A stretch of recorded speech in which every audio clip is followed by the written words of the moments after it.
Here's the controversial part. Barcelona may have signed Rodri to replace Sergio Busquets. But Rodri was never actually Busquets. He's bigger, more direct, and shaped by Pep Guardiola's football at Manchester City. So is this really the perfect successor to Barcelona's greatest pivot, or is Barça trying to recreate a player and a system that can never truly come back? So, when Rodri arrived at Manchester City in 2019, he was already a very good midfielder. Tall, calm, technically clean, intelligent on the ball, and comfortable playing as a defensive midfielder. But there was a difference between being a very good midfielder and becoming the player who could control an entire football team. And that is where Pep Guardiola comes in. Because Pep didn't simply look at Rodri and think, "How good is this lad?" He saw something much bigger. He was asking, how much of the pitch can Rodri control? And that changed everything. At City, Rodri wasn't simply the bloke standing in front of the center backs, winning tackles and recycling possession. Although obviously he could do all of that, his real importance was much harder to spot. He would drop between or near the center backs to help City build from the back, receive the first pass, and immediately understand where the next pass needed to go. Constantly scan for the press before the ball even arrived, and position himself so City could create an extra man in midfield or in the first phase of build-up. And then there was the other side of it. When City lost possession, Rodri was often the first player responsible for stopping the counter-attack before it became dangerous, closing the space, reading the next pass, and giving the rest of the team those precious few seconds to recover their shape. That's not just defending, that's controlling the game. He could slow everything down when City needed control, accelerate the tempo when an opening appeared, and increasingly he could step forward himself and influence the final third. In other words, Rodri stopped looking like a position on the team sheet. He started looking like part of the system itself, and the numbers eventually caught up with the football. 4 Premier League titles, 14 major honors with Manchester City, a Champions League, 298 appearances, 28 goals, and then in 2024, something that would have sounded slightly ridiculous when he first arrived from Atletico Madrid. Rodri won the Ballon d'Or, the first Manchester City player ever to do it, and his 2023-24 season tells you why. 9 goals, 14 assists across all competitions for a defensive midfielder. That's the funny thing about Rodri. By the time the world started calling him a Ballon d'Or winner, he wasn't really a traditional defensive midfielder anymore. Guardiola had spent years turning him into something far more complete, a controller, a reference point, a player who could dictate where Manchester City played, how quickly they played, and what happened when the game suddenly became chaotic. And here's where the story gets genuinely strange.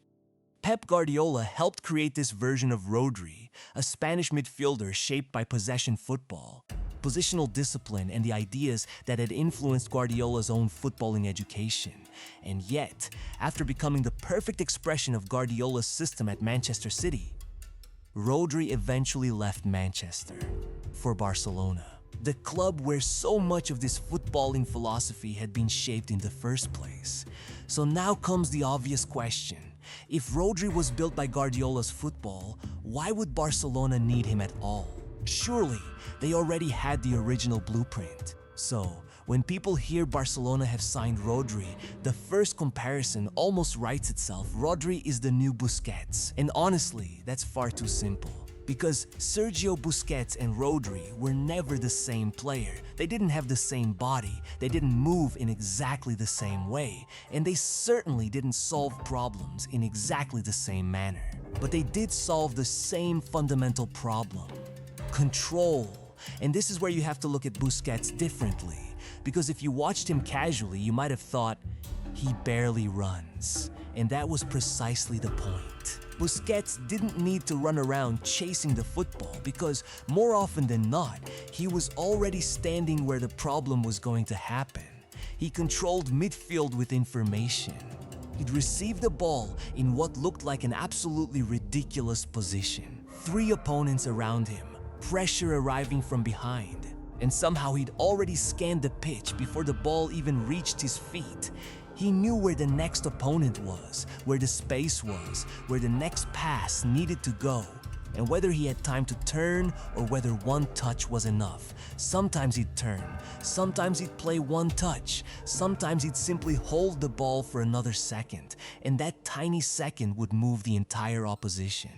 That's the genius of Busquets. He wasn't controlling the match by overpowering midfielders. He was controlling it by understanding the match before everyone else. Barcelona had that for more than a decade, until Busquets finally left in 2023, and suddenly something was missing. Not just a player, a feeling. That feeling that when Barcelona had the ball, they were in control. Now compare that with Rodri. Rodri is different, much bigger, around 1.91 meters, physically stronger, more powerful in the air, capable of covering enormous spaces, carrying the ball through midfield, winning defensive duels, and even stepping outside the box and absolutely leathering a shot at goal if an opponent sits too deep. Busquets didn't give you all of that. Rodri does. But Rodri also has that other quality, the scanning, the positional intelligence, the body orientation, the ability to receive under pressure and manipulate the next action before the opponent has even realized what's happening. That's why calling him Busquets 2. Zero actually undersells what Barcelona are trying to do. They're not trying to recreate Busquets. They're trying to recreate control. Think about it. A normal viewer sees a midfielder receive the ball and asks, what did he do? But the better question is, what did he prevent from happening? That's where these players become fascinating. Busquets could stand in the right place and make an entire attack feel harmless.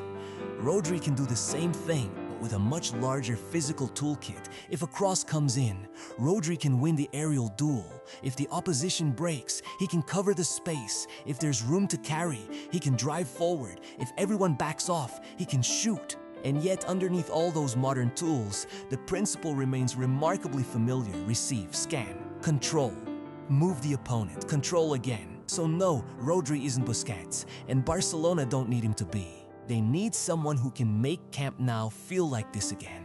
We've got the ball, and therefore, we've got the game. And this is where the story gets properly weird. Because the man who taught Rodri how to control a football match was Pep Guardiola. So, this is where the story gets properly strange, because Pep Guardiola took the positional football he had learned and developed at Barcelona, carried it to Manchester City, and then, years later, the player who became one of the purest expressions of that football is now going back to Barcelona. Think about that for a second. The student returns to the source.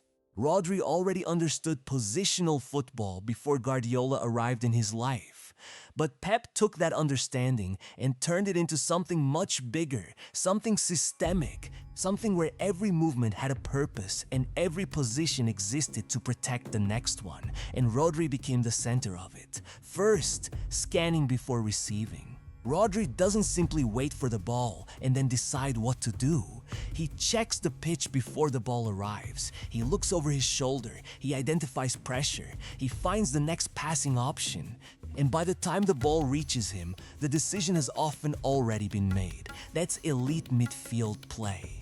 Then there's receiving under pressure, because Guardiola's football asks you to take responsibility in dangerous areas. And Rodri became incredibly comfortable doing exactly that, receiving with opponents, closing him down, and using his body orientation to protect the ball, turn away from pressure, or release it at precisely the right moment. Then, structure. This one sounds simple, but it's massive. Rodri doesn't chase the football just because the football is moving. He holds his position because he understands that if he leaves it, somebody else has to cover him. And suddenly, one small movement can create a hole somewhere else. That's Guardiola's football. Everyone moving without the structure moving, and then comes tempo. Because controlling a football match doesn't mean playing quickly all the time. Sometimes the quickest way to beat pressing is actually to slow the game down, take one extra touch, invite the opponent forward, wait for the space to open, and then play through the pressure once they've committed themselves. Rodri became brilliant at that. And when City lost the ball, He was the insurance policy, the first shield. The player who could immediately kill the counterattack, cover the space behind the midfield, win the duel, or simply slow the opposition down long enough for everyone else to recover. And this wasn't just pretty tactical theory. It produced history. Rodri became one of the defining players of Guardiola's most successful Manchester City side. He scored the winning goal against Inter Milan in the 2023 Champions League final, helping City finally lift the European trophy that had escaped them for so long. Then came 2024. Another Premier League title, City's fourth in a row, Spain winning the European Championship, and Rodri being named the 2024 Ballon d'Or winner, becoming the first Manchester City player to win the award. That's when the transformation was complete. Rodri wasn't simply a player who understood Guardiola's system. He had become one of the players who embodied it. And here's the line that, for me, sums up this entire story. Rodri didn't leave Guardiola's football behind, he took it with him. Pep took Barcelona's football to Manchester. Manchester helped turn Rodri into the finished article. And now Rodri is carrying that experience back to Barcelona, not to escape Guardiola, not to escape the football Pep taught him. Almost the opposite. He's bringing the most mature version of that philosophy back to where part of its modern story began. And that is the paradox. Barcelona aren't Manchester City. The players are different. The rhythm is different. The demands are different. And the football will inevitably evolve. Which means the really interesting question isn't whether Rodri can play Barca's football. It's what Barca's football will look like with Rodri. Picture it, Barcelona are attacking, 4 players are already ahead of the ball, the fullback has moved inside, the wingers are stretching the pitch, and the center backs are standing almost on the halfway line because Flick wants the entire team squeezed into the opposition half. Beautiful. But one pass beats the first wave of pressure, and suddenly, you've got 40 meters of grass behind your defense. That's where Rodri becomes interesting. He doesn't need to sprint backwards like a center back. He doesn't need to throw himself into every tackle like some old school destroyer. And he certainly doesn't need to chase the ball all over the pitch. He just needs to read the danger. One step, one interception, one body position, one pass, and suddenly the transition is dead. That's Rodri's real value. He can protect the space in front of the center backs while the rest of the team attacks. He can hold his position when the fullbacks push forward, cover the gaps created by rotations, win the physical duel when the counterattack actually arrives, and then, once possession is recovered, he can immediately turn defense back into attack. That's a very different kind of control from Busquets. Busquets gave Barcelona incredible positional intelligence and circulation. Rodri can give them that intelligence with another layer on top.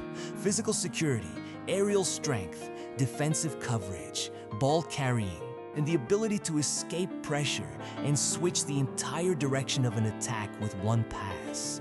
That's why this could actually change the way Barcelona play. Imagine the same attacking structure, but with Rodri sitting behind it. Suddenly, the wingers can stay higher, the fullbacks can take more risks, the midfielders can push forward, the center backs can hold their line, because everyone knows there's a safety net behind them. And that's the funny thing about elite football. Sometimes the most important player isn't the one creating the chance. It's the one making everyone else brave enough to create it. Rodri might give Barcelona permission to attack. And that is a completely different role from simply replacing Busquets. Because Busquets controlled the game through positioning and circulation, Rodri could control it through positioning, circulation, and protection. Control plus physical security. And if Flick gets that balance right, Barcelona could become incredibly difficult to counter. A team that attacks with 6 or 7 players while still having one player behind them who seems to know exactly where the danger is going to appear. That is what control looks like. And suddenly, Rodri's biggest value at Barcelona might not be what he does with the ball. It might be what his presence allows everyone else to do without it. So, here's the really interesting part about Rodri.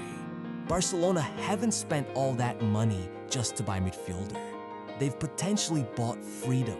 And that sounds strange, doesn't it? Because when you think about a number 6, you usually think about the player who stays behind, the one who protects the defense, recycles possession, and does the dirty work while everyone else gets the glory. But an elite number 6 can do something much bigger than that. He can make everyone around him braver.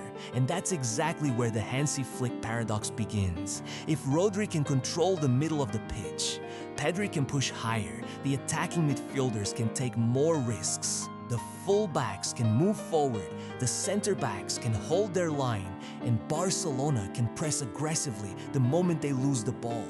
Why? Because there is someone behind them, someone who can read the transition, someone who can kill the counter, someone who can slow the game down when it starts getting frantic, and then speed it up when the space appears. That's Rodri. At Manchester City, he wasn't simply a passer. He was the build-up player, the defensive shield, the tempo controller, the transition stopper, and every now and then, the bloke arriving late into the box and smashing one into the net. That's what made him so difficult to replace, and that's also why his value never really showed up in one statistic. You could look at his passing numbers, impressive. You could look at his goals, impressive. You could look at his defensive numbers, impressive, but none of those numbers explain the biggest thing he gave City: freedom. De Bruyne could attack space because Rodri was behind him. Bernardo could drift inside because Rodri could cover the structure. Foden could take risks because someone was there to protect the midfield. And suddenly, the whole team looked more aggressive without actually becoming reckless. That's the difference between a good midfielder and a system midfielder. A good midfielder improves himself. A system midfielder improves everybody. Busquets did that for Messi, Xavi and Iniesta. He gave them the platform to take risks because he was quietly holding the structure together behind them. Rodri did something similar for De Bruyne, Bernardo and Foden, but with a different physical profile and a different set of tools. And now Barcelona are asking the same question all over again. Can Rodri do it for the next generation? Can he give Pedri permission to play higher? Can he allow Barcelona's fullbacks to attack without constantly worrying about the space behind them? Can he make Flick's aggressive football feel less dangerous? Because the numbers tell you just how complete Rodri became. He won the 2024 Ballon d'Or, and after Spain's World Cup triumph in 2026, he added the tournament's golden ball, while Manchester City highlighted him as the tournament leader for passes, distance covered, and player involvements. But even those numbers don't tell the full story, because Rodri's biggest contribution might be invisible. The player who makes another player feel safe, the player who allows somebody else to gamble, the player who turns risk into freedom. And that's why Barcelona haven't simply signed a number 6. They've signed the possibility of letting everyone else become more dangerous. But there's one club that knows exactly how difficult that question is: Manchester City. So, let's bring this story back to Manchester for a moment, because Rodri leaving City doesn't simply create a hole in the squad, it creates a hole in the system, and that's a completely different problem. Manchester City have money, they have elite scouting, they have one of the best academies in world football, and let's be honest, if they want another midfielder, they can probably go out tomorrow and spend a fortune on one. But here's the uncomfortable bit: you cannot simply buy another Rodri, because Rodri was never just a player profile, he became a system dependency. Think about what City actually have to replace: the build-up structure, the defensive protection in front of the center-backs, the ability to control the tempo, the press resistance when opponents swarm the midfield, the protection against transitions, and then there's the leadership, the experience, and that strange ability to make a chaotic game feel completely under control. That's a hell of a shopping list. And this is where Elliot Anderson becomes interesting. City reportedly spent around £116 million on Anderson from Nottingham Forest in the summer of 2026, a record fee for an English player according to reports from The Guardian. And straight away, you can imagine the temptation to say, there you go, that's the Rodri replacement. No, that's the trap. Anderson might become an outstanding Manchester City midfielder. He might even become one of the defining players of the next era. But asking him to simply become Rodri would completely miss the point. Because Rodri isn't a template you can photocopy. He's the product of years of positional coaching, tactical repetition, experience, and a very specific Manchester City structure that was built around his strengths. And the fact City have continued to be linked with other midfield options, including Manu Kone, tells you something pretty important. They don't appear to believe one signing automatically solves this. They're looking for a solution, not a clone.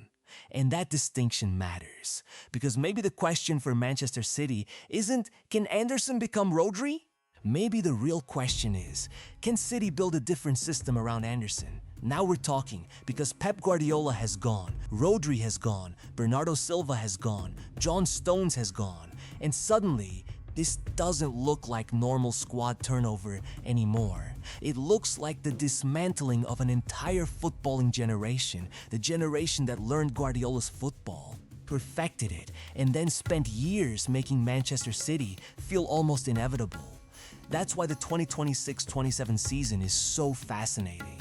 City aren't simply replacing players, they're replacing an era. And under Enzo Maresca, the challenge becomes even bigger. Because the new City cannot simply live forever inside Pep's shadow, yet it also cannot throw away everything Pep built just for the sake of being different. That's the balancing act. And perhaps that's why Rodri's move to Barcelona is so revealing. Because Manchester City are asking themselves how to rebuild without him, while Barcelona believe they have just found a player who can help them rebuild around him. And that brings us back to Barcelona. Because perhaps the most revealing part of Rodri's transfer isn't what Manchester City lost, it's what Barcelona think they are getting. So, why Rodri to Barcelona? That's the big question, isn't it? And honestly, the easy answer would be to say Busquets is gone. Barcelona needed a proper number 6, so they just went out and spent around £65. For Imber to bring in Busquets 2.0 on a deal until June 2030. Straightforward enough, right? Except it isn't, not even close. Because Reuters actually confirmed Barcelona had to beat serious competition from Real Madrid to bring him to Camp Nou. And when you look beneath the surface, Barca aren't trying to turn the clock back at all. They're trying to buy back something they lost a long time ago: control. Pure control. And that's where the very first paradox begins. Because Pep Guardiola took Rodri to Manchester City and spent years turning him into the ultimate modern midfielder, teaching him how to command space, dictate the tempo, absorb the press and protect a defensive line while still popping up with crucial goals. And yet, the better Rodri became in England, the more perfectly he started to fit the exact brand of football Barcelona had been desperately craving ever since their midfield glory days. Pep took a slice of Barcelona's DNA to Manchester, and Manchester turned Rodri into its ultimate modern expression. Then comes the second paradox: Busquets. When Sergio Busquets left in 2023, everyone spent years asking who could ever replace him. But Barca didn't need a carbon copy, because Busquets wasn't magic just because of how he moved. He was magic because of what he allowed the team to do. And now Rodri arrives with 298 appearances, 28 goals, 14 major trophies, 4 Premier League titles and a Champions League under his belt, plus that 2024 Ballon d'Or, and fresh off leading Spain to World Cup glory in 2026 as captain and Golden Ball winner, bringing that exact same tactical function to Camp Nou, except wrapped in a bigger, faster, physically dominant frame built for modern transitions. Same core idea, totally different era, and finally, the Manchester City side of the equation. City was the absolute crucible where Rodri became Rodri, but now that he's gone, the entire Guardiola system is forced to prove it can actually survive without its most vital single engine room component. So you see, Rodri isn't running away from Pep, and Barca aren't chasing ghosts. Pep took Barcelona's footballing philosophy to England, used it to forge the complete midfielder, and now Rodri is carrying that fully matured philosophy back to where it all began. The student has returned to the source. But he isn't a student anymore. He's a Ballon d'Or winner, a World Cup winner, and a master of the Premier League. So perhaps the real story isn't that Rodri has become the new Busquets. Perhaps it's that Barcelona have found something even more valuable. The same idea, rebuilt for a completely different era. So, Rodri will never be Sergio Busquets. And Barcelona don't need him to be. Busquets was the perfect midfielder for another Barcelona. Xavi, Iniesta, Messi, Guardiola, a team built around possession, patience, and control. Rodri comes from a different world. The Premier League, Guardiola 2.0, high pressing, brutal transitions, and physical intensity. But underneath all those differences, there is one thing they share: control. And that's why this transfer is so fascinating. Pep Guardiola helped shape Rodri. Rodri helped complete Guardiola's Manchester City, and City helped turn Rodri into a Ballon d'Or winner. And now, Barcelona gets him back. Not as Busquets, not as Guardiola, as Rodri, the Barcelona version, the final evolution of Guardiola's No.6. And perhaps that's the real Rodri paradox. He didn't become less Barcelona by leaving Spain. He became a different kind of Barcelona midfielder. So here's the question: is Rodri the greatest modern No.6 of his generation?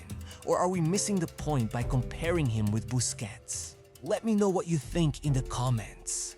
Hit like, subscribe for more deep dive football documentaries, and I'll see you in the next one. Cheers for watching.